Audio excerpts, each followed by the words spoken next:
Voilà, merci, merci Président. J'ai l'impression que ce micro est très faible. Hein? Okay. C'est bon.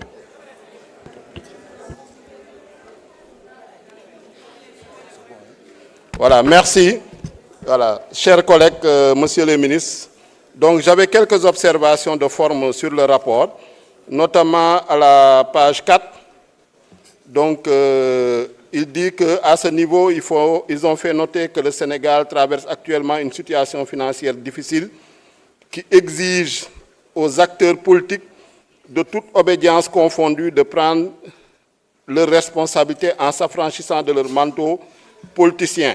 Donc, qui exige des acteurs politiques. Je pense qu'il faut reformuler la phrase à ce niveau-là.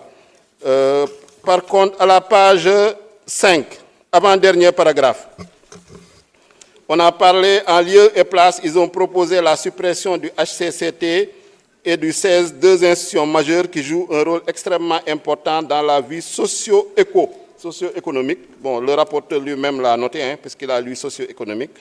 Ensuite, toujours à la page 5, le dernier paragraphe, ils ont rappelé à ce propos donc, que la mise en place du HCCT est inspirée par les conclusions des assises nationales, bon, selon ce qu'ils ont dit, hein, ça n'engage que, afin de servir de passerelle de communication entre les collectivités territoriales et le gouvernement. Et il revient pour dire cette dernière institution. Je rappelle que le gouvernement est une institution. Donc, quand vous dites cette dernière institution, actuellement, vous parlez du HCCT. Et donc, il faut corriger, dire que le HCCT, selon vous, effectivement, a beaucoup travaillé pour parfaire les réformes sur la contribution économique locale, la valeur ajoutée, etc.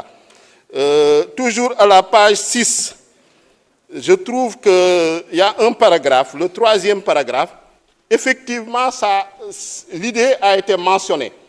Mais tel qu'écrit dans les détails, avec des chiffres exacts, je ne me rappelle pas qu'un commissaire ait donné tous ces chiffres-là et tous ces détails-là.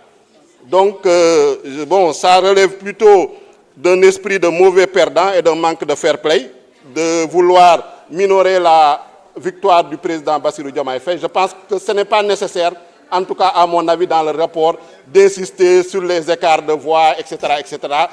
Bon, les choses sont déjà faites, il a gagné, il faut le féliciter et puis passer à autre chose. Donc, c'est ça, les observations que j'avais notées.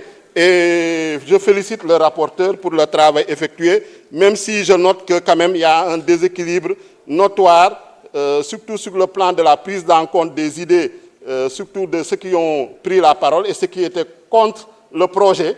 C'est comme si le rapport avait été écrit par le président du groupe parlementaire de Benno. Merci. Merci. La parole est à notre collègue Annie Meng, suivi de Sanou Dione.